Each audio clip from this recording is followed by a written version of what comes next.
Hey everyone, welcome to another episode of the AlbumReview.net podcast. I'm Greg Potters. Thanks to all you listeners out there for your interaction and feedback. Your feedback is much appreciated and it always helps me to improve. For today, episode 38, I'm coming to you with a broken leg. Yes, I broke my leg last week, but I am still alive and I'm still moving on, and I should be recovering soon. I am joined in this episode by singer-songwriter and incredibly talented musician Mark C. Daniel. Mark hails out of New York, and I discovered him on Instagram recently and was blown away by his guitar playing, also his songwriting and the range of his singing voice. Guys, I know I use the words blown away a lot in a lot of my podcasts, but I'm genuine every time I say this. It literally gave me goosebumps, and I just had to get Mark on the podcast and share him with you today. Mark is a full-time musician, which is just awesome. And in this episode, we're going to talk about his life growing up in music, his many records and songs you can hear out there, and we'll also talk about the power of positive thinking. You can find Mark's music on YouTube and Spotify by searching for Mark C. Daniel. That's Mark with a K. You can also follow Mark on Instagram at Mark C. Daniel Music and on Facebook at Mark C. Daniel Music. All right, before we kick in, remember, you can read all my reviews and listen to any of my podcast episodes by going to albumreview.net.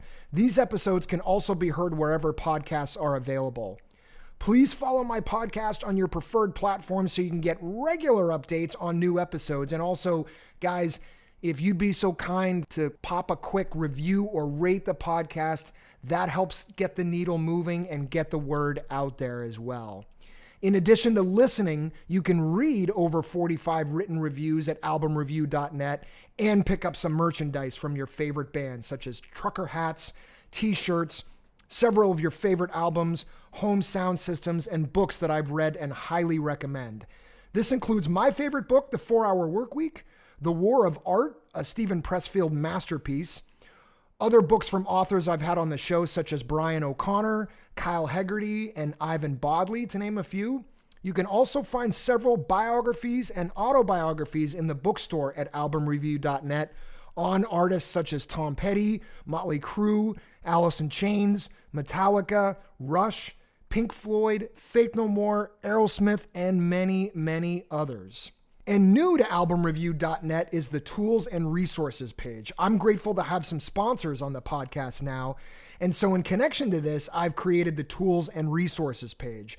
This is a list of the tools and resources that I am recommending to you guys to help achieve your goals, no matter what area it's in. This isn't just one product to one specific goal, but really a library of products to help you. So some of these products do have an affiliate tied to them. Some of these are just helpful articles, books, and information that I wanted to share. So check them out at the tools and resources page and enjoy. Okay, sit forward and don't relax. See how I flipped it there, right? That's forward, relax, don't. Here's my interview with Mark C. Daniel. Mark and I go deep discussing his family history, his grandparents surviving Auschwitz Nazi prison camp in 1940s Poland, being the first generation to be born in the U.S., and his journey fulfilling his dream of becoming a professional musician. I dig Mark's music, and I'm going to continue pumping it out to you listeners, so enjoy.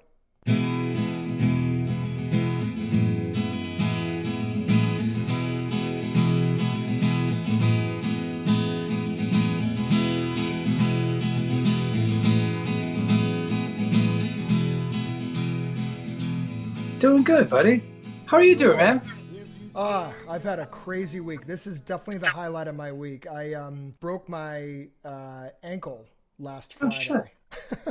Well, like flat out broke it, or was it? I'm laughing because I've already been crying all week. So my 25-year-old brain forgot that I was 45, and I climbed a fence to try to get around this parking lot, and jumped about 8 feet and landed wrong. All it takes, man. I know, right? I don't know. Have you ever had any major injuries of any sort?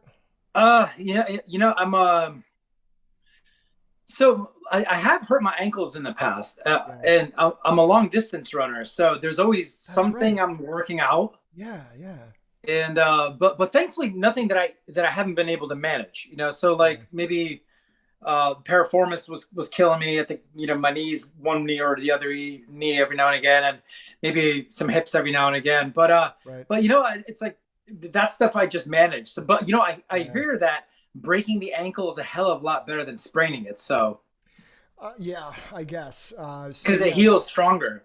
they just told me this morning I've got to do surgery, so I'm actually going in next Friday. So, Oh damn! I'm um, wishing you a lot of strength, buddy. Hang in thanks, there. man. Thanks. Yeah, no, I think it'll be, it is what it is. But the painful thing, Mark, I had a buddy of mine who was like, dude, don't climb the fence. Let's just walk around. And I was like, no, no, no, no, no, no, no. It'll be fine. It'll be fine.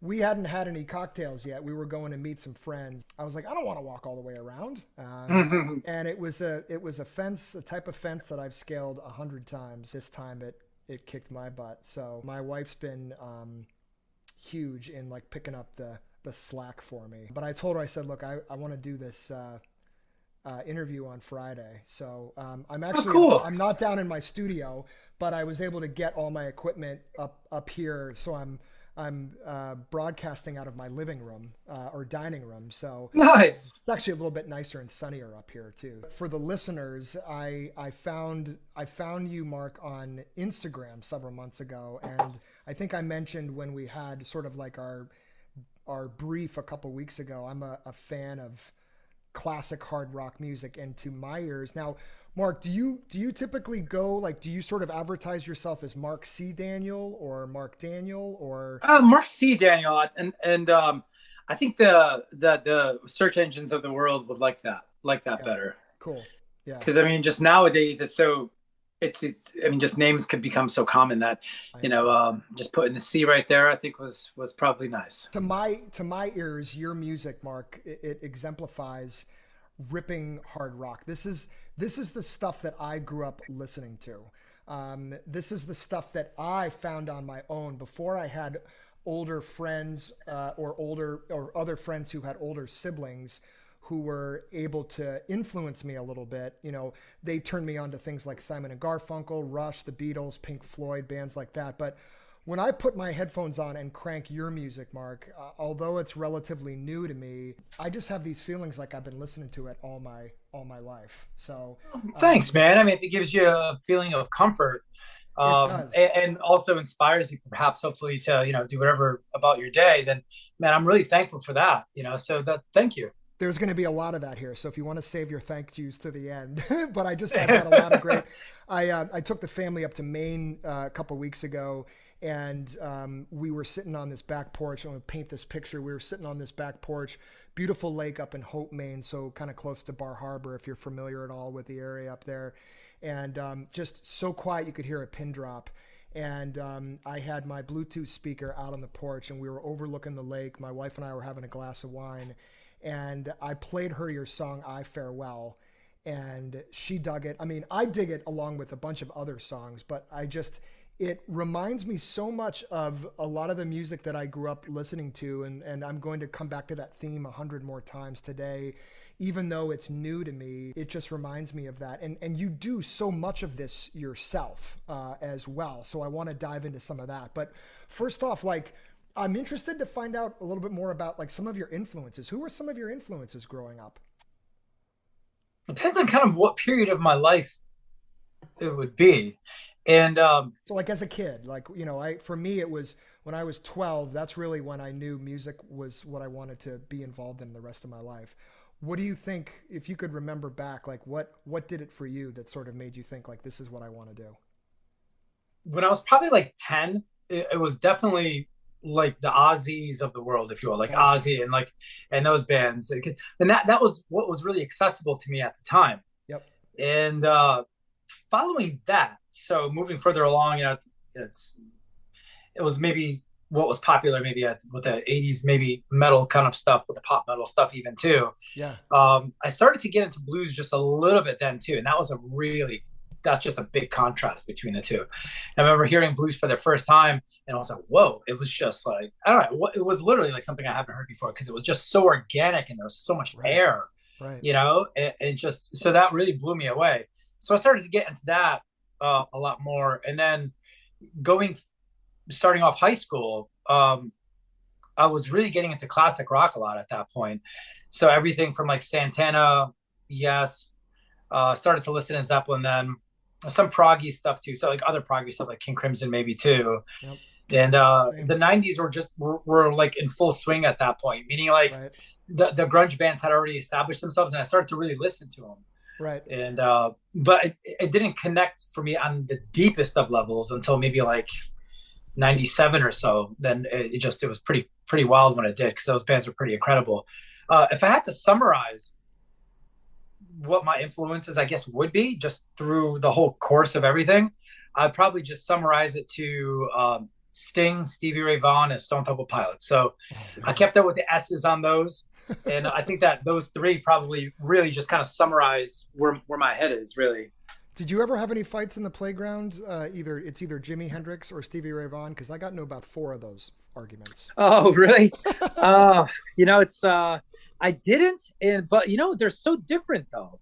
Yeah, both guys. And Certainly. for me, really, there's no battle there really. And I try not to look at music like that, even though Of it course. does make an interesting argument.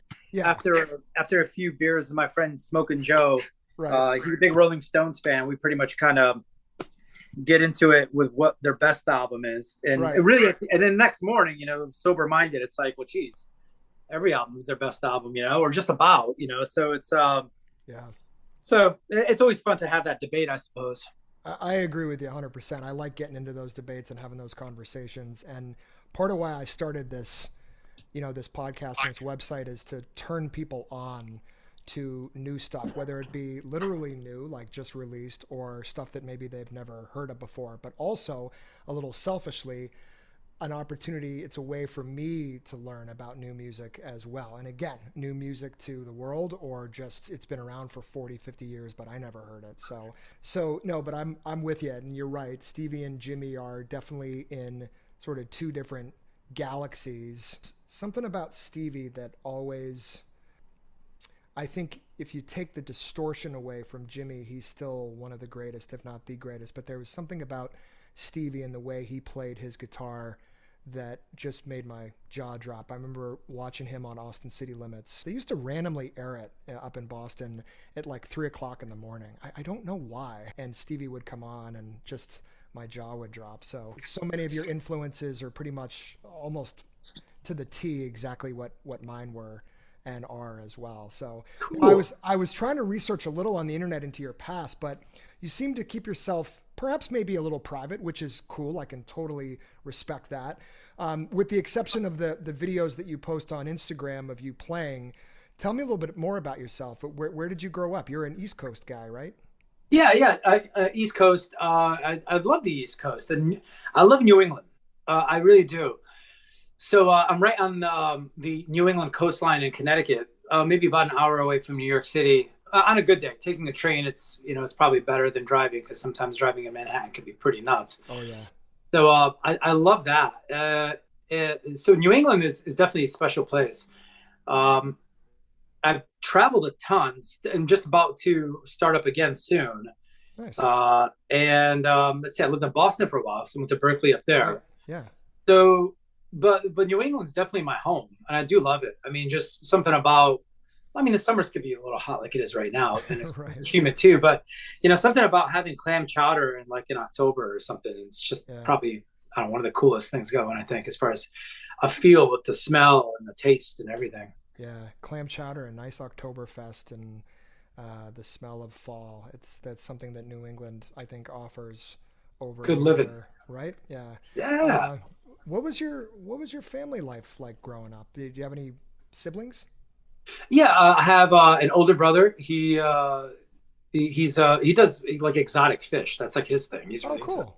Oh, nice. and he's into music as well. He turned me on to a lot of music when we were kids growing up. So that was cool, because being that he was older, I was able to kind of funnel. He's able to funnel the information down. So for that, I'm forever thankful for that. My mom is, well, everybody's from Poland except myself and my brother. Interesting. So we're first generation born here. Awesome. So the household was very like it was a Polish household, like big Right. time. And there's all kinds of like polka would be like on constantly. So nothing made me want to play loud guitar than to hear polka. I just wanted to crank it up so bad. Which is cool in that it was a really liberal household. Like you Awesome. could kind of do whatever you want. So being that it was liberal and we kind of did whatever we wanted, we really didn't uh, go astray in that we didn't lose ourselves or any values that we had. So that was an interesting way of kind of growing up. So music was always on, and yeah, lots of love. I'll give it that too.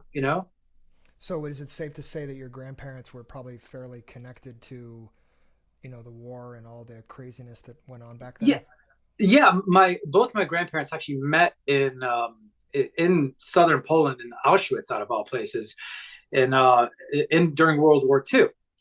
They were both prisoners of the Nazi army, and they met each other. My grandmother would save a potato that they would give her, and she would give it to my grandfather, secretly across a fence, so that way he would eat. And then when the Russians moved in, the front moved in, they basically got lost, if you will, and were able to communicate to the officers that their train is actually going to Paris. So somehow they got on a train to Paris and they lived in France during the latter years of the war and shortly thereafter. And I remember as a little kid, because my grandmother was a large part of raising me. I remember being a little kid and she would ask me to go out to the mailbox and check for mail. And I'd be like, well, why am I doing that? But she was like, just check for mail, check for mail. So every now and again, I'd show up with an envelope. Hey, is this what you're looking for? And she'd say yes. And of course, she'd buy us piece and get really excited. I come to find that those envelopes were actually social security checks from the French government for helping France reconstruct whatever needed to be reconstructed. We all know that France Of surrendered course. to not get destroyed, Paris Right. for that matter. Right. But she was part of bringing France back after the war, and those are social security checks that were coming, and she must have been probably like 70 at this point, Wow. and they just kept sending it. So hopefully one day I get to find one of those pay stubs, just to see what it Right. looks like. But They met while they were at Auschwitz and then they stuck together and managed to get out together as well and live in Paris or live in France. yeah, they lived in France. Then they moved back to Poland, and my mom has two sisters, so there's three girls and one boy, one uncle. And my grandfather was a violinist, and we actually have his violin. My mom has his violin at the house, and it's wild because when you read the Wow. inscription, it's actually it was made pre-Russian Revolution, Wow. so Mark, it's that's totally incredible. wild.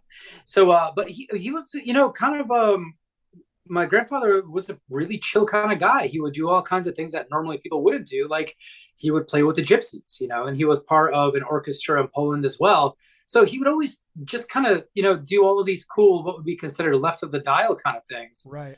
that were music based. And I think that trickled down a lot down this way.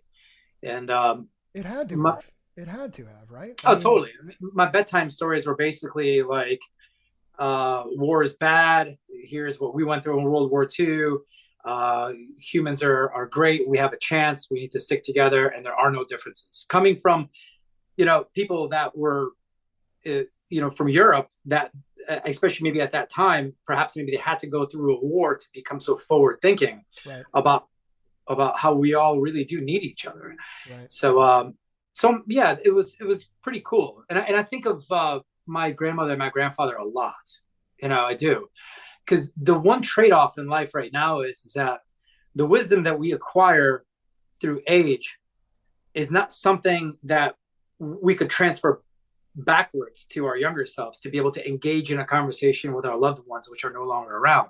Right. So, I'm thankful to have some wisdom at this point, but there's no way of sharing what you feel with those that have gone. So Yeah. Yeah. Well, I guess, and you probably already know this, but you can forward it on to those that you love, friends and family, and, kids Best thing to or do. spouse, or, I mean, I grew up in a very, I guess, war focused family. Both my grandfathers were in the Air Force. They both flew in World War II.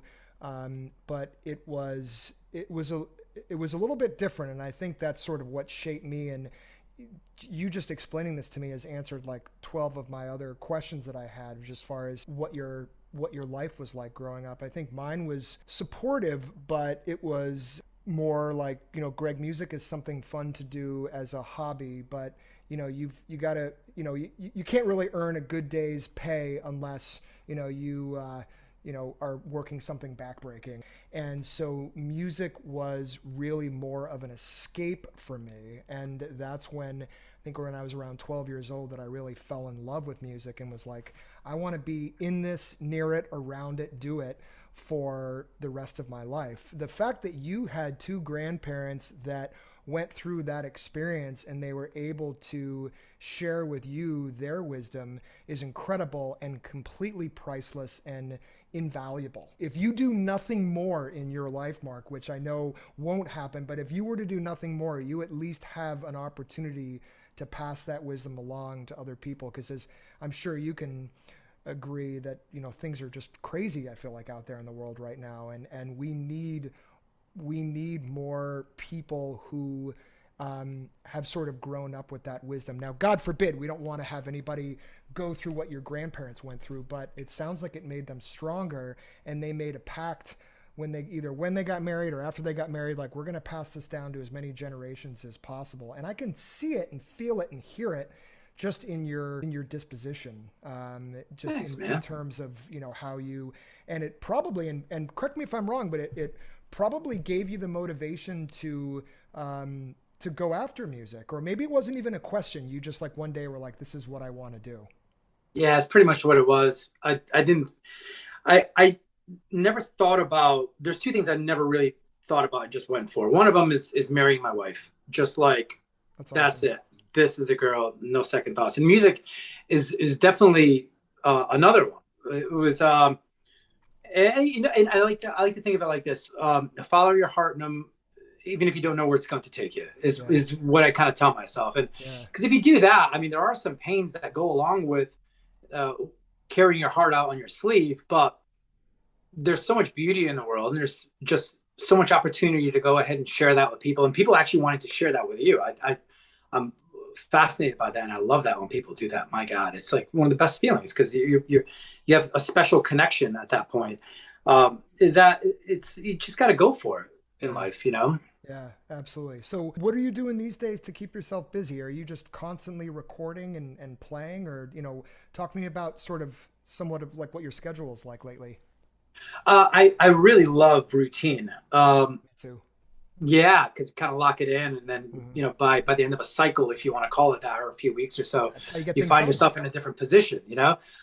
So I was debating on hitting the road this summer, and this was probably in about April. I was debating on doing that, and so I probably would have, if had I gone that course, I probably would be out there now. But in April, I was just starting to finish some new songs in the studio in upstate New York with Matt Wagner, Hmm. the engineer.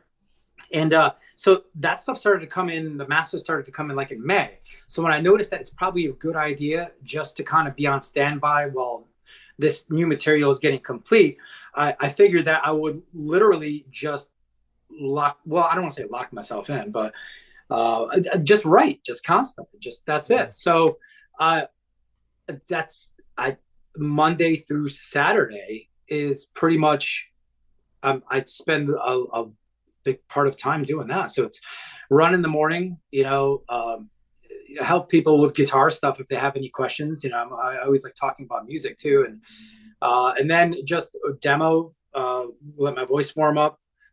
Then it's just I have a finished basement. That's a new thing, which is cool. So I have a Cool. nice like live setting down there. So it's more like an acoustic live lounge, but Yeah. it can get kind of loud down there too.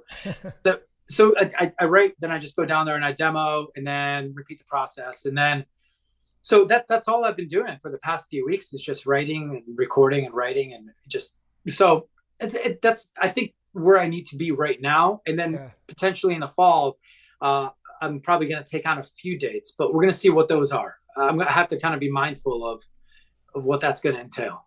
So this has been really, Mark, your first, your excuse me, your full, not your first, your full kind of 100% career. That in teaching music, that's Nice, what I do. nice, nice. Yeah. That's it. And so Um, I am surrounded by music constantly, yeah. and it's great because there's so many ways of listening to music, so many ways of playing it.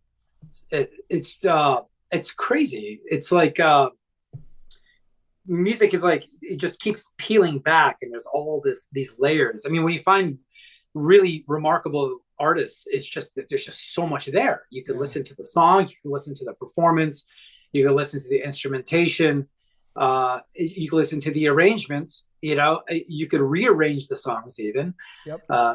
So it's I can't get enough of the stuff really. I'm right there with you. Um, what are some of the ways that musicians like yourself, I don't necessarily need to dive into exact details, but I'm always curious, what are some of the ways that musicians can, monetize their music these days? Because it's, I think, a lot different from 20, 30 years ago. Oh, it totally is. Geez, let's see.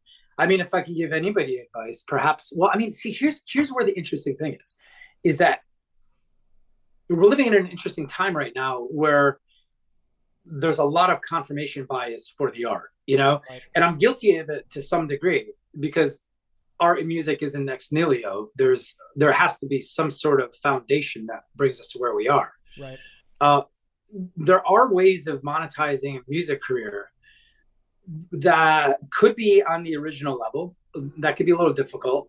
Or some folks, I mean, with licensing too, a lot of times, sometimes folks want stuff that already sounds like something.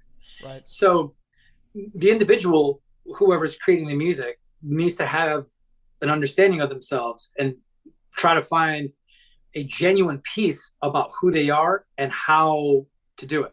Because everybody finds the road very differently. So Right. it's definitely not a one size fits all kind of answer that I've ever seen. But if your heart's hungry enough and you have enough time to think your way through, that's an important thing. I mean, I think a lot of times, particularly the way the world is structured right now, there isn't time to think. Right. Right? That's a big problem. So true. Could you imagine that? People are like, Yeah. hey, well, I'm too busy. I can't think about it. What the hell does that mean? Right. Stop and think about it, I've man. actually put reminders in my phone to sit down, at 15 minutes after dinner and think about something. Um, Yeah. so Think about it. Daydream too while you can. It's like right. sometimes daydreams come true. I swear. It's like a few of them have for me. And I was like, man, I did dreamt about that. And that was like, and that actually happened. And that's kind of cool. Because, sometimes we hang our hopes on a daydream and that's a beautiful feeling. Yeah. You should do that, Right. Right. and a lot of it. So really, if people could stick it out and just stay patient and also caring for themselves. I mean, you gotta have some self care there too. Totally. Uh, then I think that people will find a way to go ahead and try to succeed in whatever endeavors they go for. Yeah. I've been paying quite a bit of attention to you on Instagram and YouTube, just to name two mediums or platforms. When did you get started with those two platforms, and what have they been like in terms of like getting your name out there? I'm pretty sure that in one degree or another, it's been positive. I know that. So let's talk about a positive thing. Cool. All right. Dean DeLeo from Stone Temple Pilots called me That's awesome. on the phone. That's no joke. On a Thursday night after I watched BattleBots. So he called me because he saw an Instagram video. Like he's one of my top guys. I absolutely love that dude. Like, Yeah. and it's wild because I I've can been see listening it. to I him. can hear it. I can hear it, and I'm a huge fan of theirs as Well, well. and that's what scares me too. And I'll tell you why. Is because after I chatted with him, I'm like, hey, I'm gonna send you some stuff, and hopefully you dig it. And after I sent it to him, I was like, I hope that he doesn't hear his influence too much on what I'm doing. Right. Because I mean, it's like there is only one Dean DeLeo. There's always going to be one Stevie Right. Wonder, one Jimi Right. Hendrix.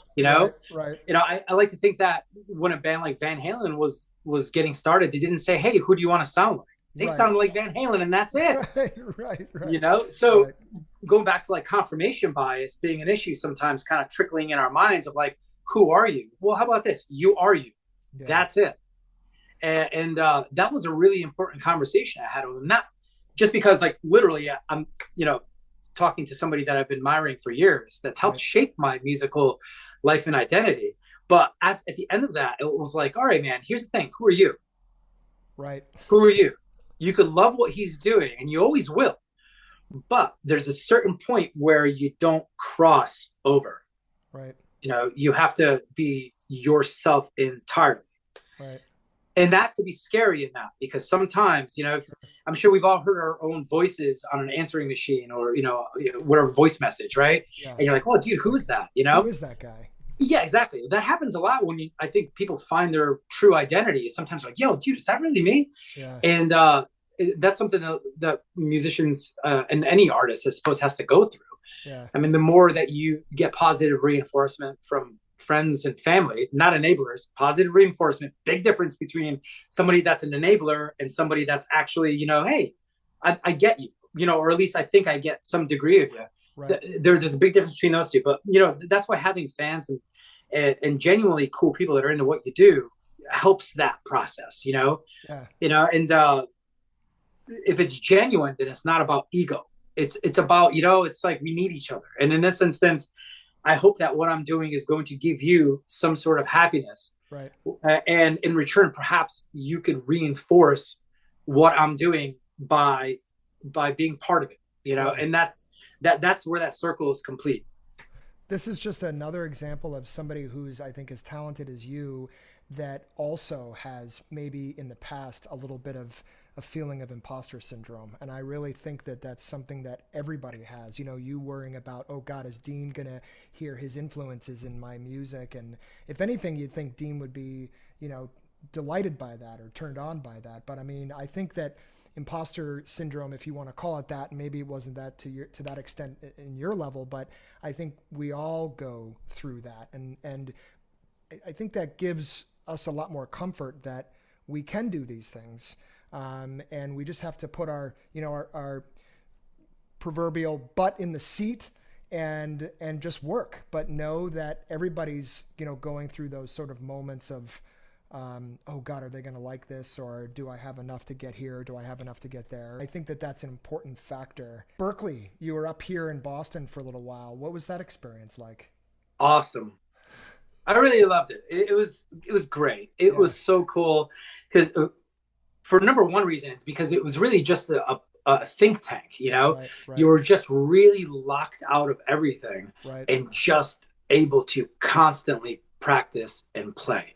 And the people that you were surrounded with were just incredibly bright people. Right. So a lot of that kind of rubbed off too, their experiences and influences as well.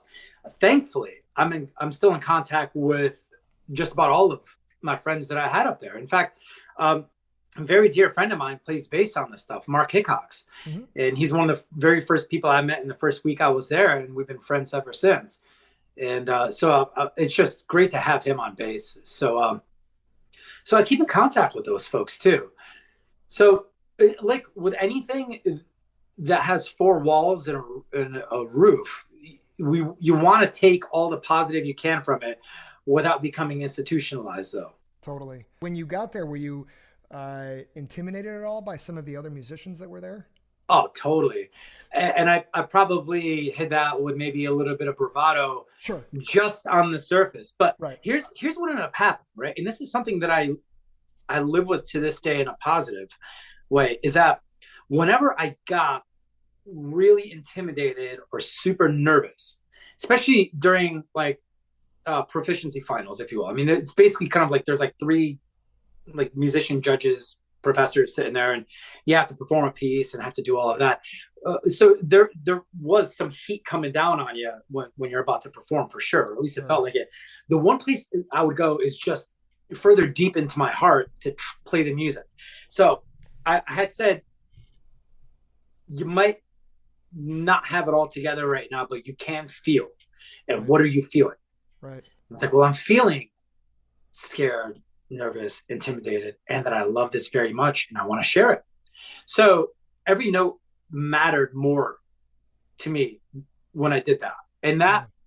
I think connected with some folks there. And that's something that maybe perhaps for a couple of years or a few years I forgot, that it kind of dawned on me. I was like, I did really well at that. But what made that work? Well, that made that work.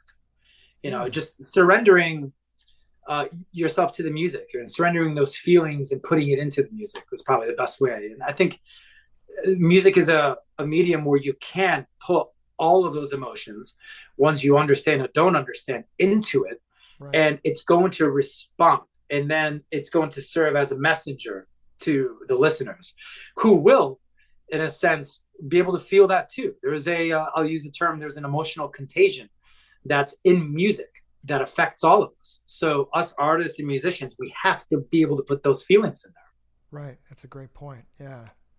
I asked this next question because when I was a teenager playing bass in my band, I was convinced that the moment I finished school, I'd be out on tour opening for Guns N' Roses or Metallica or opening up stadiums for them.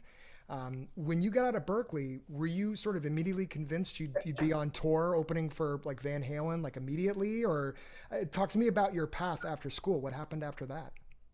Well, I was at Berklee my final semester. I was already taking on some pretty cool shows, and so I would literally catch a train from Boston to New York and just play shows. So I'd bring my guitar and and do that.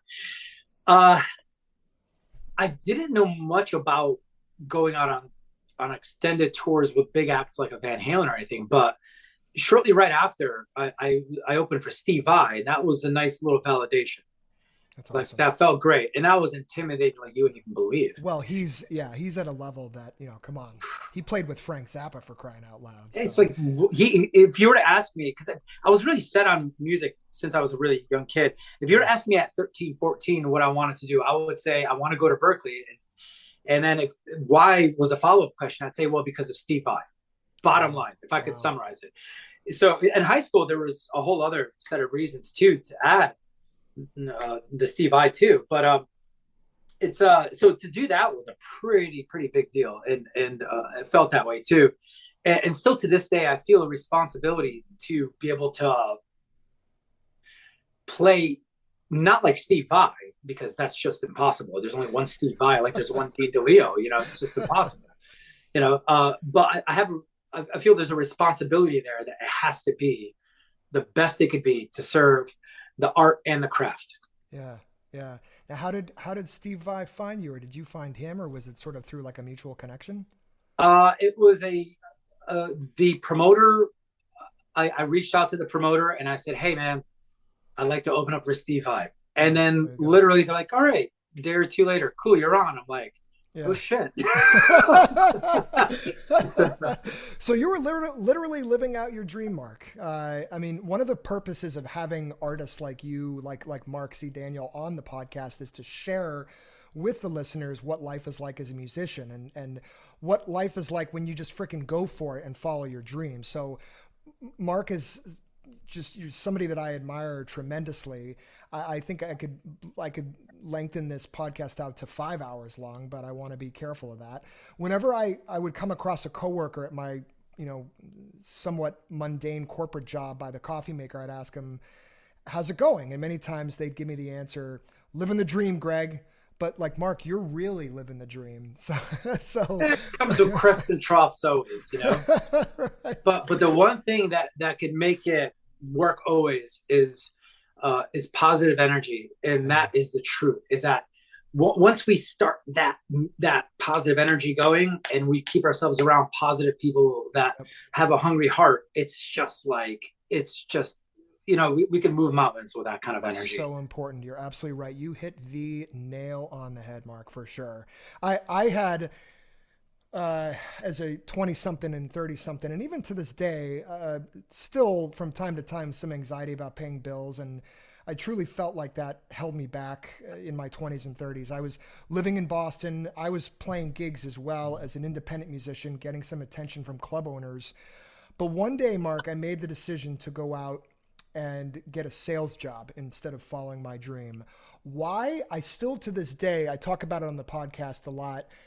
I, I think I was scared. I was nervous to be able to do some of the things that I thought were important at the time.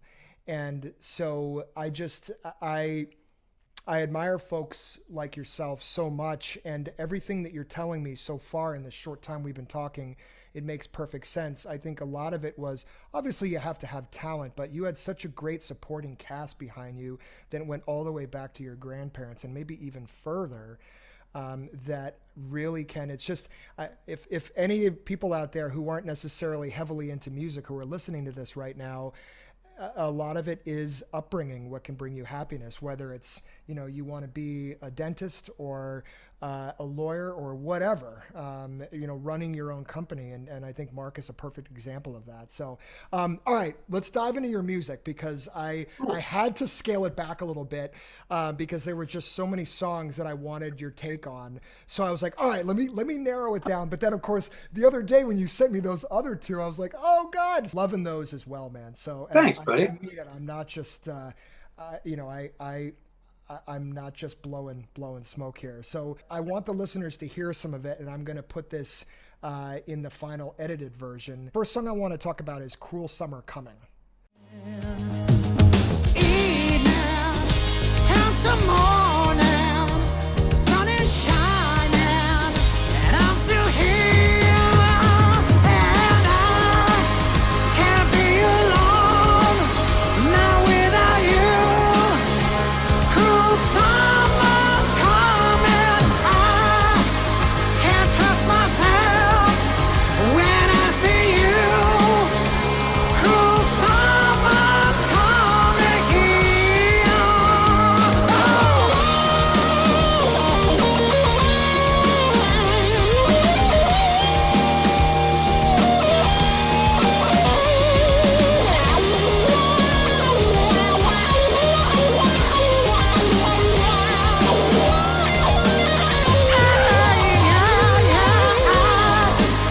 I can't be alone, not by myself.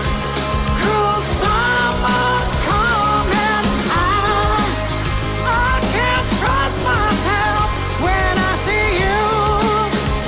Cruel summer's coming here. So Mark, your guitar solo on this is exceptional, man. Thanks. It comes in about 2.5 minutes, I think, into the song.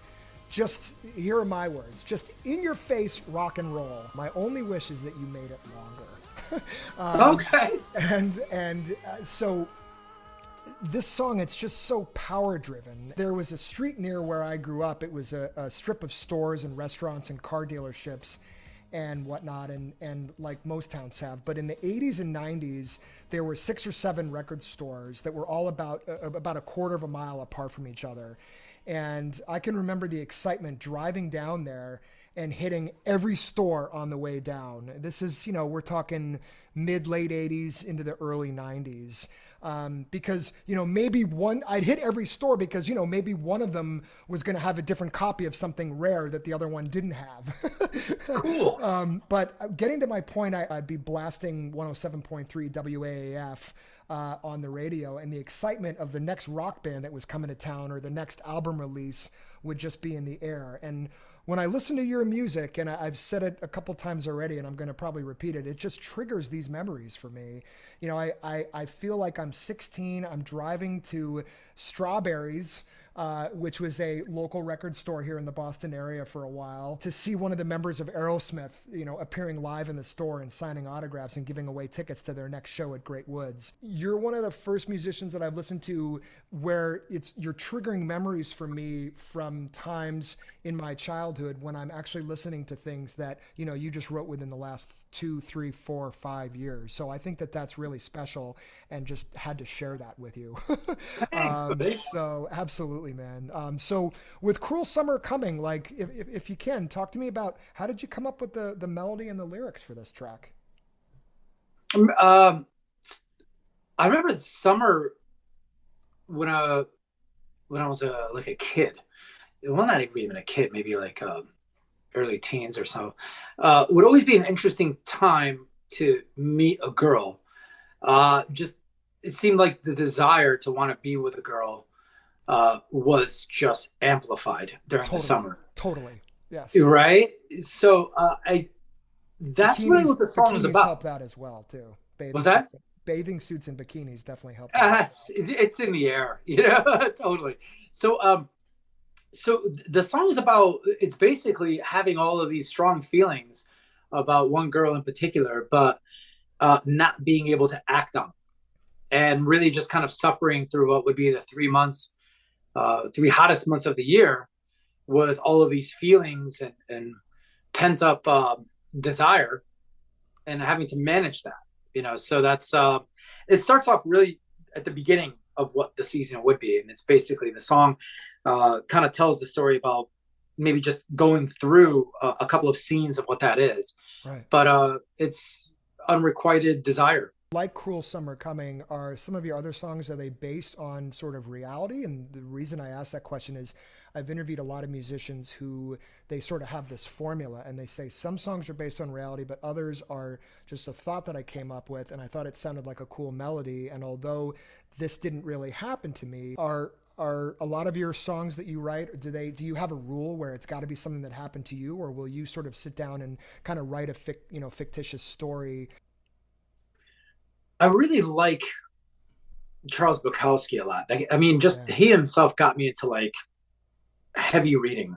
This goes back a few years, but and I love him for a few reasons, but primarily the one big takeaway, well, there's 2 big takeaways, but the one that I could focus on at this moment is that there has to be some truth in what the narrative is, right? So some songs are completely biographical, while other songs are a narrative but have truth in them. There has to be some truth in there somewhere. Right. That's really what gives it its spirit, if you will. Yeah, that makes sense. Was the solo something that you just kind of ripped out in the studio, or did you slave over it for a while? How did that come about? Which song?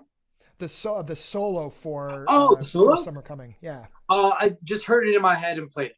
Nice. I was like, oh, there it is, And I remember when I know this, right? Like, I had Mickey Curry on drums I think actually on all the stuff that you listen to, and he also plays with Bryan Adams and Keith Scott, right? And Keith Scott's guitar solo for "Cuts Like a Knife" is like, it's got to be one of my favorites. And after I cut the solo for "Cruel Summer Coming," I'm listening back to it, wondering, like, subconsciously, maybe perhaps what was inspiring this. And somewhere there might be a grain of that Keith Scott solo from "Cuts Like a Knife," just a little bit. Cool. I wanted to make those notes just big, you know what I mean? But it is a very different solo because the way that it's actually played and all of that's different enough. But so I heard it, then I laid it down. Then, that little motif that kind of happens, little melodic thing.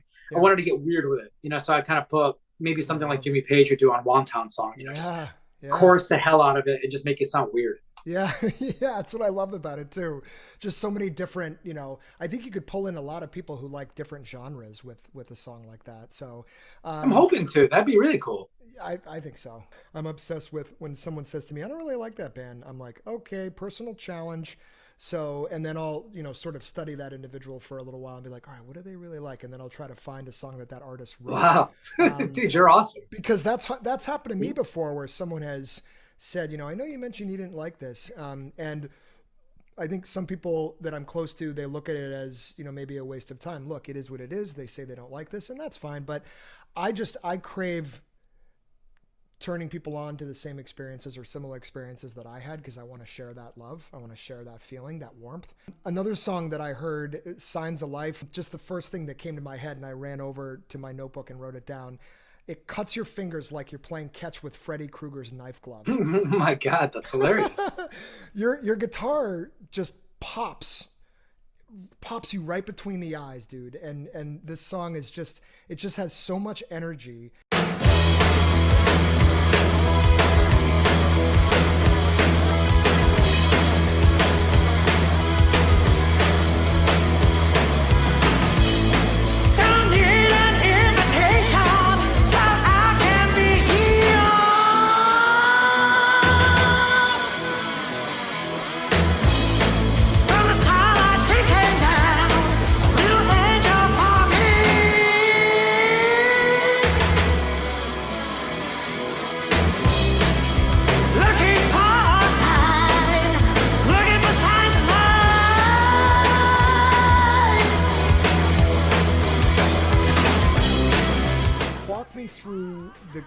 the gear that you use to record the song? Like what platform do you use to record? Is it like Pro Tools or a different tool?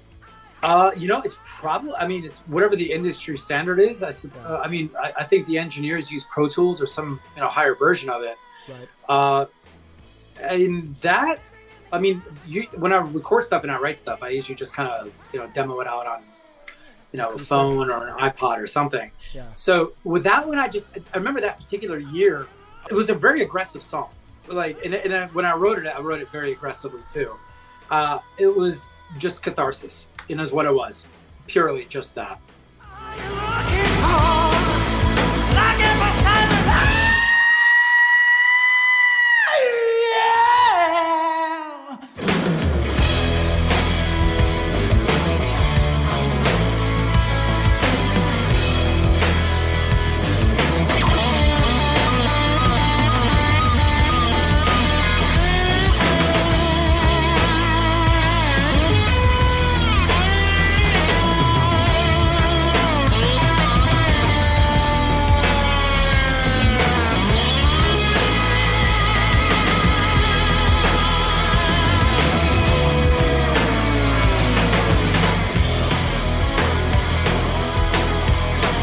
Talk to me about your gear. I know we talked a little bit about your, the guitars that you use, but what's your baby? Do you have a go-to that you usually like to record with? I think the Tele does just about everything, but I don't have too much gear, which is, I probably should go ahead and get more. I keep saying that, but it's like everything I have is all I need. You like what you like, man. Yeah. Yeah, and the people at Dunlop are incredibly kind to me. So if I need anything in the way of like pedals or whatever, then they're right there. So I'm forever thankful for that.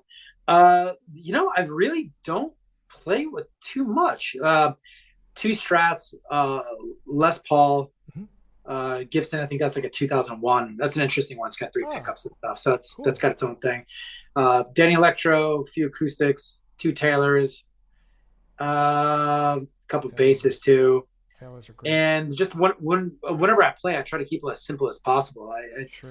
I usually just go through a Fender Blues Junior or any Fender amp, and I usually just have 2 pedals, my wah pedal and a tube screamer, and then it's just plug and go. So you're not really that pedaled up as much. So a lot of your sound is. Most of your sound is really raw. You're not hiding behind. And look, there's nothing wrong with that. I know bands like Radiohead, they have a lot of electronics. That's something I picked up as well with your music. It's really raw. I think you could sit, and I want to jump on this in a minute, but you could sit on a stool and play an acoustic guitar, and personally for me have the same effect as if you were ripping on your Tele or your Strat. That's what I'm hoping. Yeah. It's with Radiohead, I mean, what's interesting about them is that, after the bends, I think they started to do a lot more pedal work. But when we listen to the bends, it's like every single song is. That's a grunge record, pretty much, right? I mean, it's insanely great. Just the songs are incredible. Right. I like to think that songs first, then everything else later. If I do that, then I'm able to share what it is I'm trying to say with somebody in a way that's not too affected. Yeah. And if I'm trying to share something, I want to make it effective, make it abstract. I could also do that too. But at the core, there's that. There has to be a song. All right. Next song I want to talk about is Roll Me Over. This one popped out. I put on this song in my car, and the damn thing, the song opens your windows and your sunroof and just demands to be played at an 11. I have a Jeep, and so I love, taking the top down and just driving around, and just like I did in high school, blasting music. And so I did that, I think the day after we had our first call a couple of weeks ago. This song, Roll Me Over, Mark, it gets, especially as I like to call it, interesting and twisty around the 2-minute mark, or the 2-minute 10 mark, as I looked at it deeper, as the guitar starts to kind of unwind and the solo just knocks your teeth out.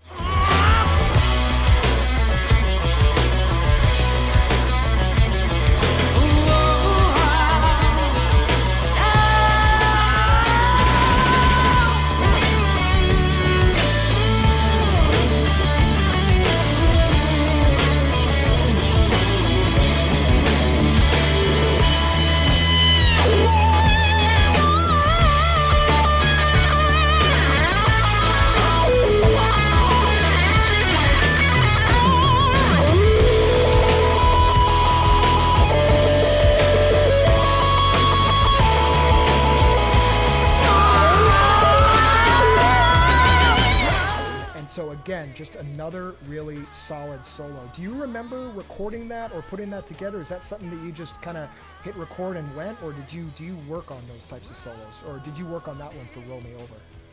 There's always going to be, I think, some level of development after the initial inspiration. Sure.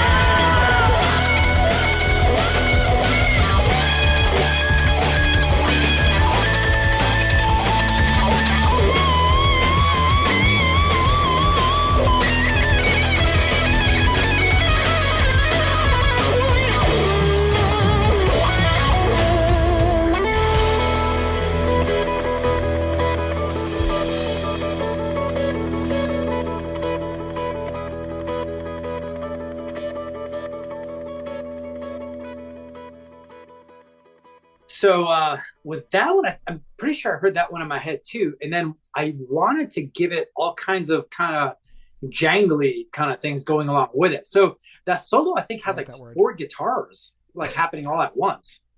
Because I have, I did my Dayton Electro, I did that in a Nashville tuning. And then, so I did that, put that through a Vox. So it's like just chimey on top of chime. Yeah. Then I know there's a Telly on there. Then I think there's another Strat on there too. So you have like all of these like, and I may have used maybe I had one track as an octave, I think, as well. So I played like a low octave of it. So I think that's all happening at the same time there to kind of create this mass. Yeah. In that case, I stumbled across you playing a little "Going to California" on the acoustic. I think it was either on YouTube or Instagram. You don't by any chance have a guitar nearby? You might be able to do a little like 20-second tease of that. I think so. I usually have a guitar around me somewhere. Like, let's see, how the hell did I play that? Struck a major chord.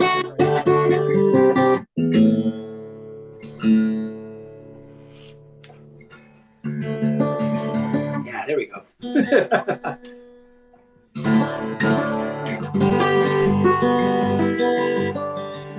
Just getting to.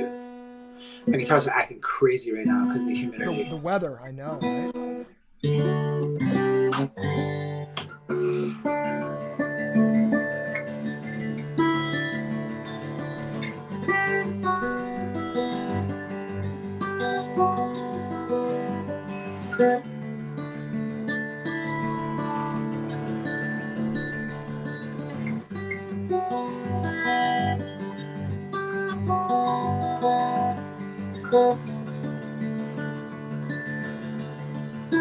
See if I get this.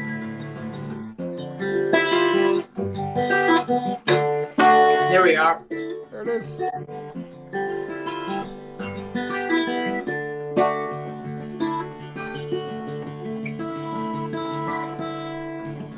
Unrehearsed. There we go. That's awesome, man. I saw you play it. It was your Instagram page. I went back and looked at my notes, and what I like about Instagram is it just kept looping. So I think I was like brushing my teeth or something, and I just kept it looping for 10 minutes. And then I went into the kitchen and plugged it into my Bluetooth, and that was literally, it was like, I don't know, 1.5 minutes long or something, and then it just looped again and looped again, looped again. So nice. It's definitely been the soundtrack in my house for the last couple of weeks. So I'm privileged to be part of your life, man. Thank you. Pleasure's all mine. Hey there, guys. Quick break to talk to you about an online course you can benefit from. This is really exciting for me. For the AlbumReview.net podcast is sponsored by Treehouse. Are you ready to launch your new career in coding? Treehouse has one of the best and most affordable online classrooms for you. At Treehouse, we've rethought the learning process and built a proven system to get you the skills and knowledge you need to achieve your goals. When you're done with a course, you haven't just watched a video, you've learned, practiced, and absorb the concept. Or choose to build a portfolio, create a network, and land your dream job with our bootcamp style tech degree program. Land a dev job this year. Whatever your goal, we'll get you there. Get 50% off your first month as a podcast listener through our special discount link, teamtreehouse.com/signup_code/podcorn courses. Again, that's teamtreehouse.com/signup_code/podcorn courses. And I'll also put this link in the show notes. Long Way Down, another song that definitely resonates with me. For the listeners, and I'm going to play it in this podcast. Mark sings this heartfelt, emotional song over a thumping bass, almost like Michael Anthony type bass line. And then Mark, just like driving eighth notes. Yeah. And Mark teases you a few times with his wah. This might be one of my favorites.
Talk to me about creating this song. Like, what motivated you to write Long Way Down? I really can't wait to play that one live, by the way. That one's gonna be fun. Well, I hope they all will be. But it's about two people that love each other that can't be together, and therein lies the problem. They love each other, but they can't be together. Right. And I've always thought that holding hands was really, really a loving and intimate thing to do.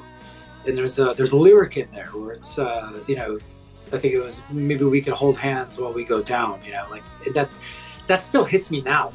It's a long way down. It's a long way down.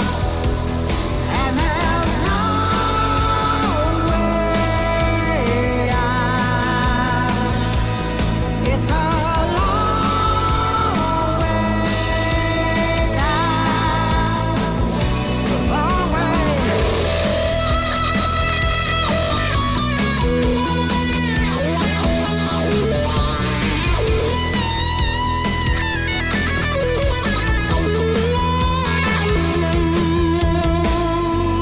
Cause it's too. Because that's just like, it's going to hurt you that we can't be together.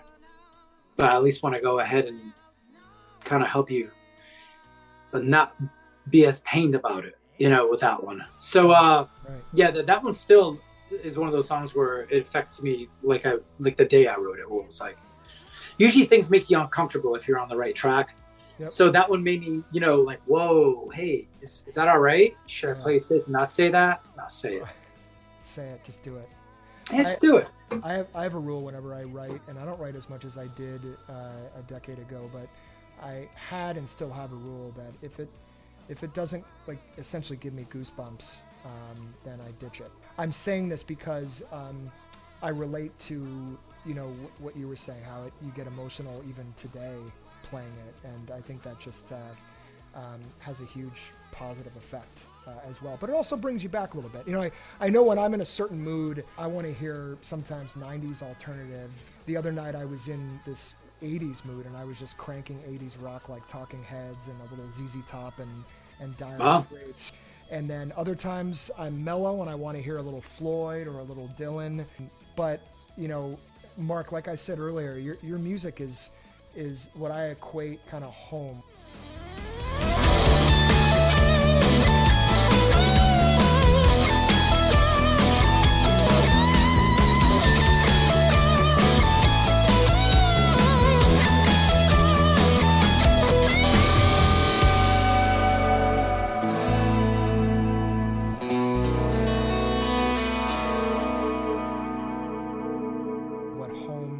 like to me. It's reminiscent of my roots because, you know, the sort of hard rock, you know, you mentioned Ozzy at the beginning of our interview, which just made me smile. Whenever I hear Ozzy, I'm immediately brought back to, you know, 30 years ago, 35 years ago, being a kid. But you're also bringing in blues and heavy metal and your voice. I want to talk about your voice for a second.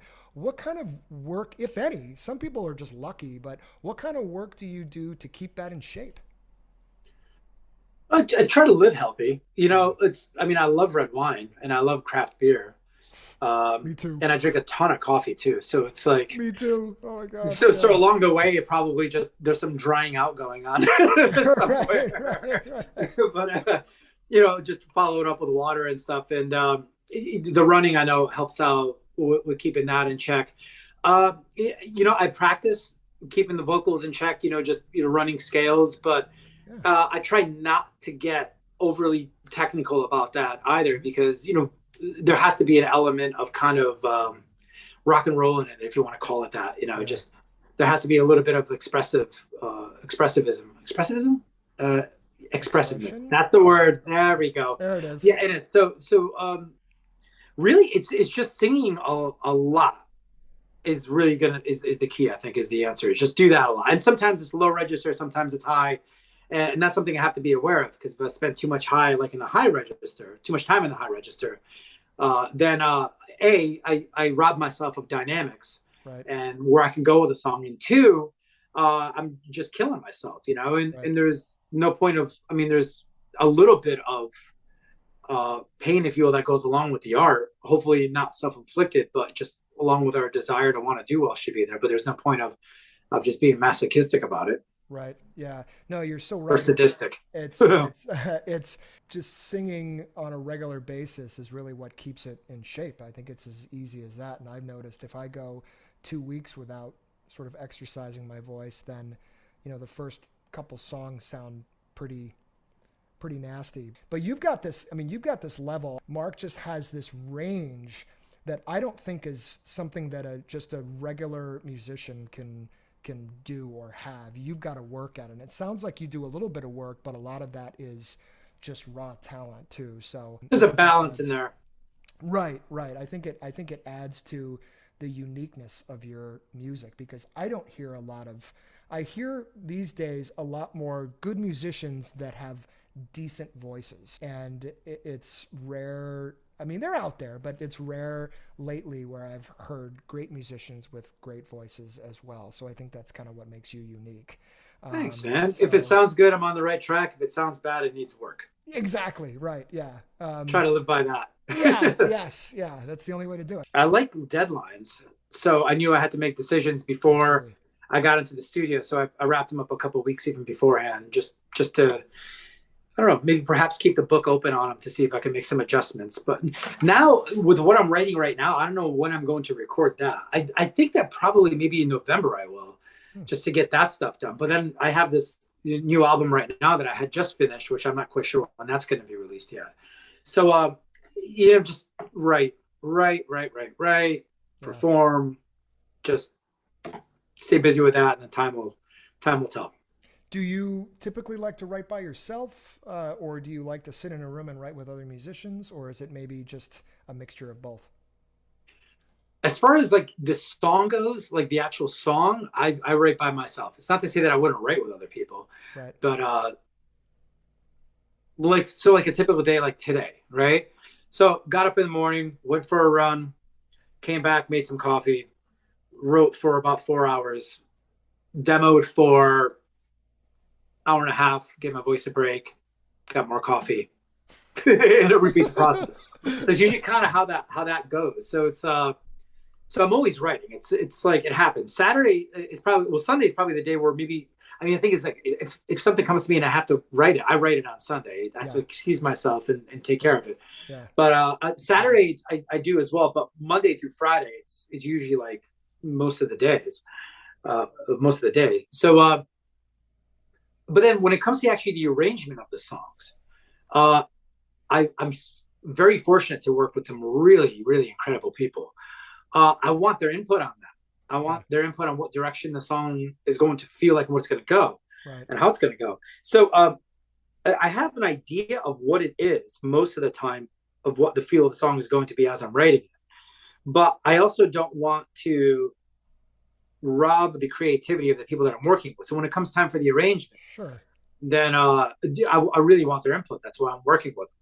So for example, like that song "Lucky One" that I sent you, right? Yeah. I wasn't thinking about the drums coming in on the second verse or the interlude going into the second verse. That was completely and totally Mickey's idea. And when we were jamming on it, I was like, dude, yeah, this is it. Yeah. You know, So this great. is totally it. And then when the drums come in, it's that much bigger. Yeah. So that was totally him. The song "I Farewell," I think I told you earlier, that was the one that I played out on my back porch when I was in Maine, just listening to it. I want to go back and change the first song I danced with my wife to at my wedding, man. I want to change it to that. Whoa. Heavy. I think this was one of my favorite songs, that you've written, or at least that I've heard so far. She came around midnight with her story to sell, but my heart was broken, so I said farewell. I know that I need her, heart sinks like a stone. When in this life we walk through some doors alone. So I said farewell. I'm going to tread where the angels fell. So I said farewell. If she could still hear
it felt to me like, and this might not be the right term, but power ballad. It had a lot of 80s hard rock in it, but with a lot of new blues in it as well. A lot of influences that I could hear from like different decades. I hope you don't mind me referring to some of your songs as like tunes of old. I like I said, you know, they trigger happy memories for me. And cool. Hey, no sweat, man. It's organic. So, I mean, if that means that there's a little bit of decades old, I don't know, playing, I suppose, then perhaps maybe that does make sense. But it's, I'm not bothered by it. When I heard your music, I was like, man, I haven't heard a lot of like music that's been released in the last 5 years that sounds a lot like this. Now, maybe I'm not looking in the right places, but there seems to be this formula, or at least what I come across, or at least what people are approaching me to review on the podcast. But it was just refreshing to hear, you know, you bring back some of the, in my opinion, older genres. I Farewell. Could you tell me a little bit about, like, what was the impetus behind this track? How did you develop this song? Just leaving. It's really about leaving a situation. Mm-hmm. Lyrically, it gets pretty deep. Meaning, like, if I say it's about leaving a situation or leaving somebody, that's just a general kind of term right there for really what the base of the song is. But I remember playing the music on my couch on a Saturday, having a really good beer.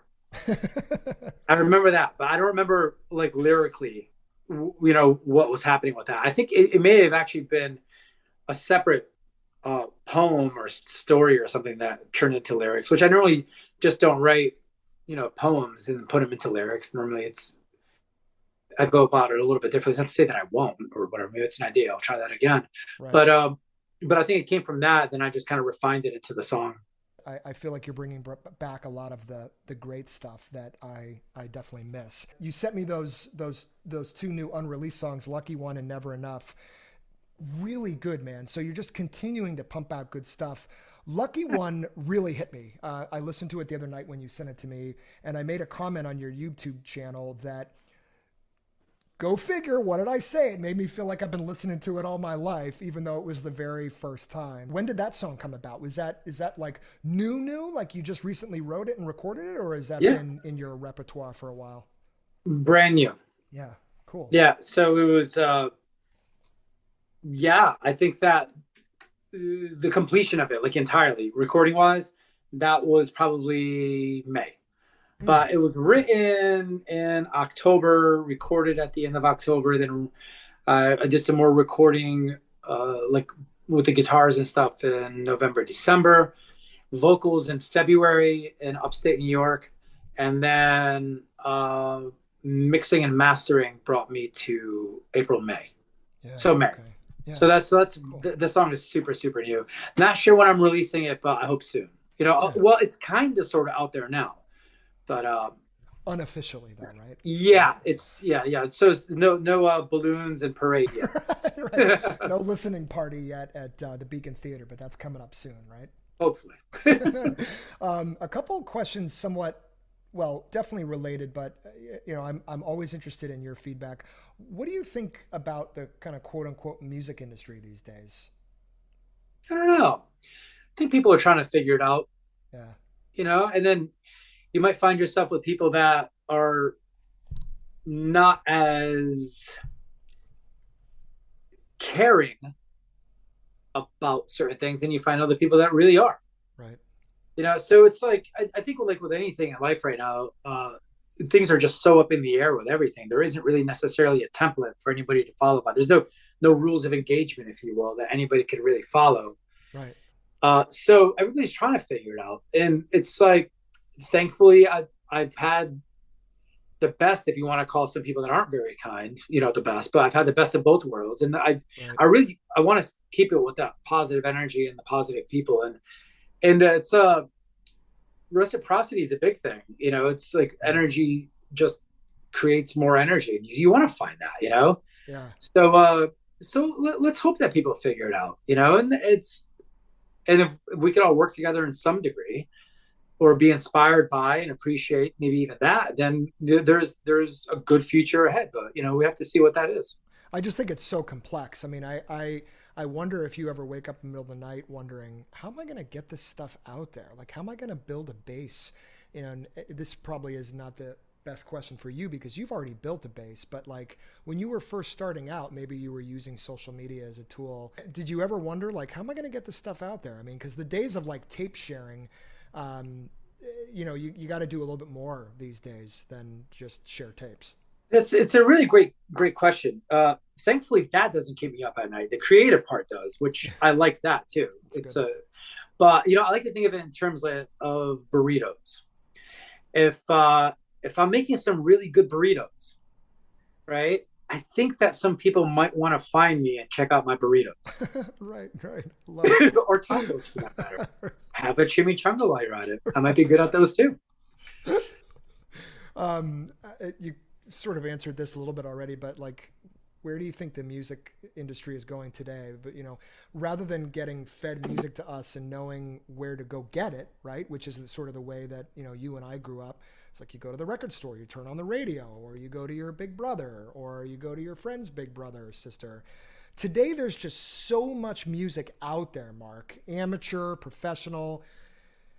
And I'm always wondering, like, how does one get their music out there and get noticed? Is there anything out there other than YouTube, Instagram, and Facebook? Like, help me understand this. You know, there's going to be a time where we're going to become desensitized to all of that, you know, and I don't know when that's going to be. When I think of the future, I'm really excited about it, and I'm hoping that it's going to be completely unknown, with a little fear, but you know, some excitement. Yeah. So I'd rather have a future unknown instead of a past repeated, you know, and sure. So however we get there, that would be really cool. You know, so maybe just taking a leap of faith could be all we need. Oh, well said, man. Now, you were mentioning earlier about playing some shows. Do you have a show coming up in the near future? Not anytime soon. I'll probably find out maybe next month a little bit more. Okay. But when summer started to kick in, I had realized that I don't have to make a decision like that for a while. Yeah. So I was left with, well, what are you going to be doing? You know, for the next 3 months. And it's like, well, you're just going to write, and you're just going to write a lot. Yeah. All the time, constantly. Yeah. And that's exactly what I've been doing ever since I started to get my master's in, since the end of April, beginning of May. And then I started to get the master's in at the end of May. But my active part of the mixing and the mastering process is, you know, that pretty much wrapped up at the end of April. Right. So since May, it's like, that's it. You know, I'm happily doing that because I really need to be the best songwriter I can be. So that way I could then be the best guitar player I can be on the songs and give those that I work with the best songs to play on. And then, of course, when it comes to the music industry folks, give them the best songs that I possibly could too. Yeah. So that has to be there, you know, and it feels good. You know, I'm balancing it out nicely. Yeah. Because there's a lot of like intense think tank pressure cooker kind of stuff going on, you know. It's like, sure. And I do it, and I'm isolated a lot doing it because I do it by myself. But the balance is really good, and I think I had to go through a few years where the balance is completely out of whack, right, to go ahead and figure out how to set it to a place where it's manageable. You'll have to keep me posted so that I can not only personally stay aware, but I think that there's going to be a lot more people after this airs Thanks, man. released that are going to want to know that as well. So yeah, just a lot of the people that I communicate with, I think your music's going to resonate a lot with them as well. This question's a little cheesy, but I ask it a little bit selfishly because I'm constantly looking for inspiration. Just in general, what inspires you on a regular basis? Well, there has to be emotion in what we do. If there's emotion in what we do, genuine emotion, could be any kind, then I'm in. I would like to see what's going on, and not in a judgmental, let's see what's going on. I just want to be part of experiencing what that is. Yeah. And I might feel love from it, or I might feel terribly uncomfortable from it or fearful from it. But if that's there, if genuine human emotion is there, then that's the answer. Yeah. Yeah, that's awesome. Have you come across anybody who's sort of looked up to you as a mentor and said, Mark, I just don't know, man. I've been doing this for 20 years and it's just not going anywhere. You know, have you been in those conversations? And maybe you've been on the other side of that, but you know, have you been in those conversations? And if so, like what have they been like? What have you said? Well, you know, we all need each other, and that's a big point right there. So by helping somebody, you end up helping yourself. Right. There are no contingencies, or should not be any contingencies on commitments. If you really put your heart into something, you have to do it no matter what. Right. Anything else that you want to add? San Dimas High School football rules.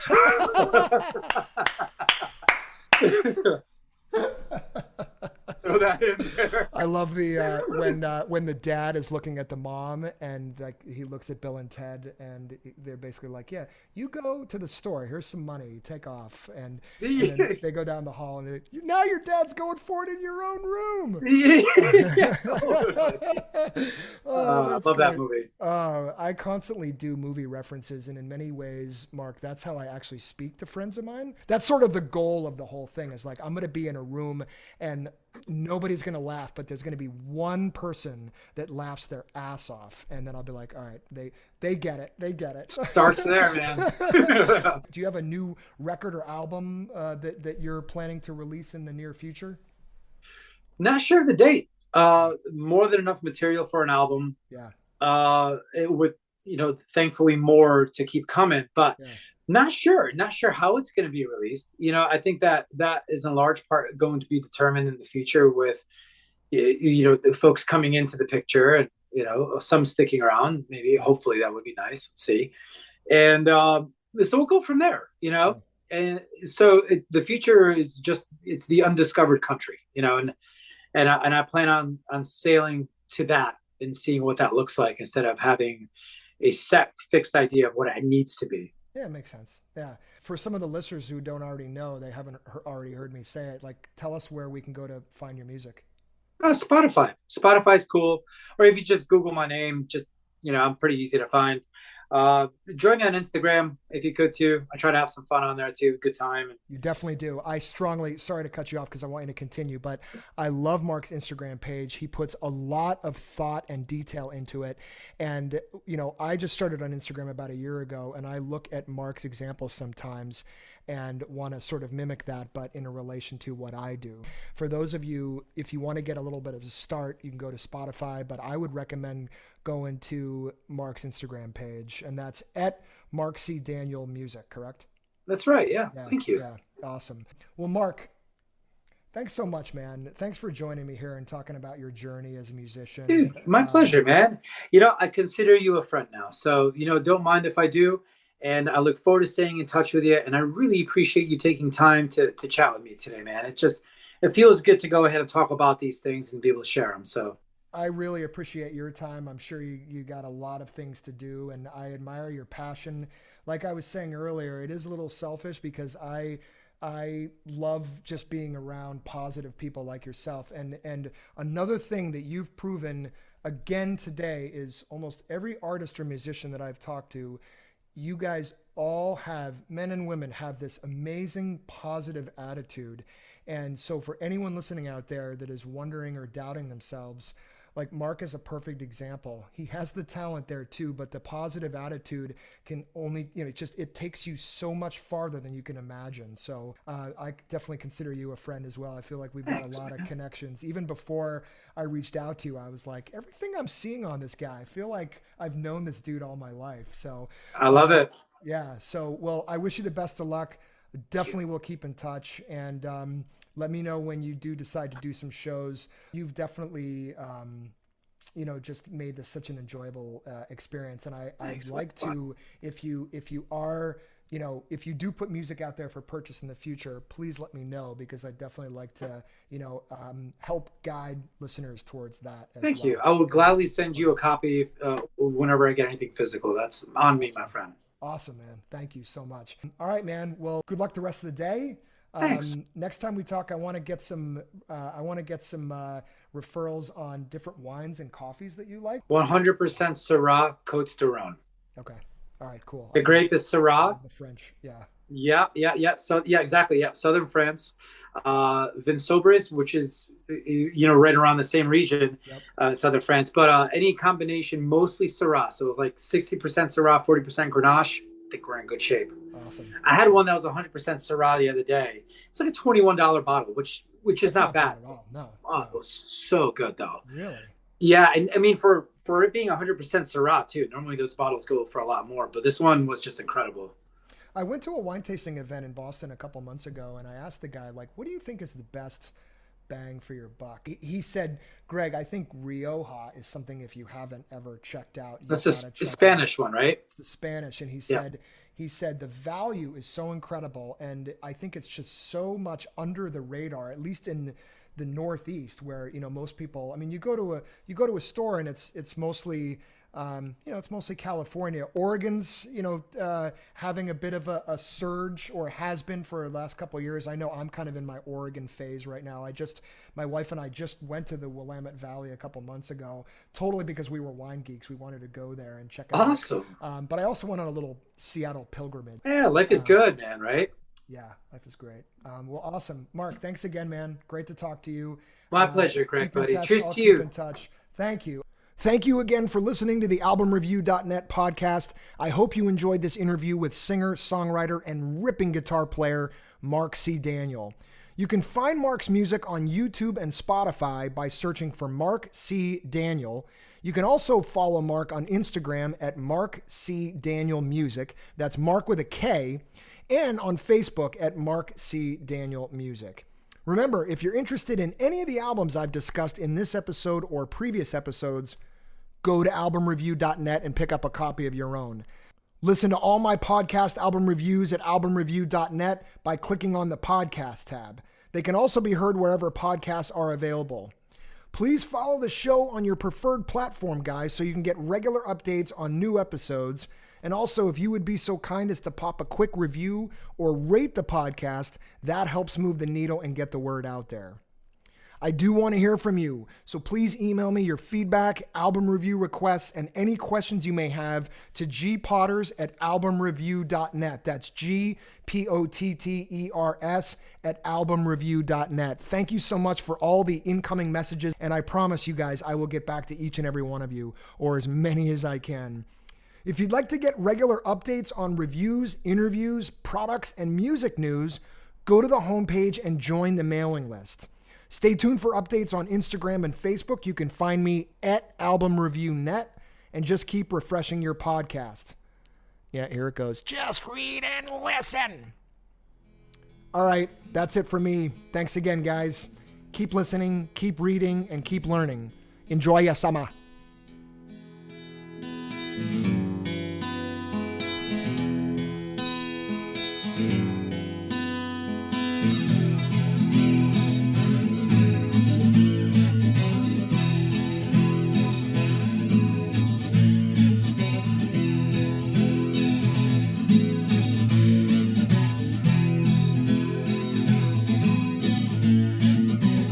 Take a trip down by the highway. Take a trip down by the highway. Take a trip down by the highway. Take a trip down by the highway. Take a trip down by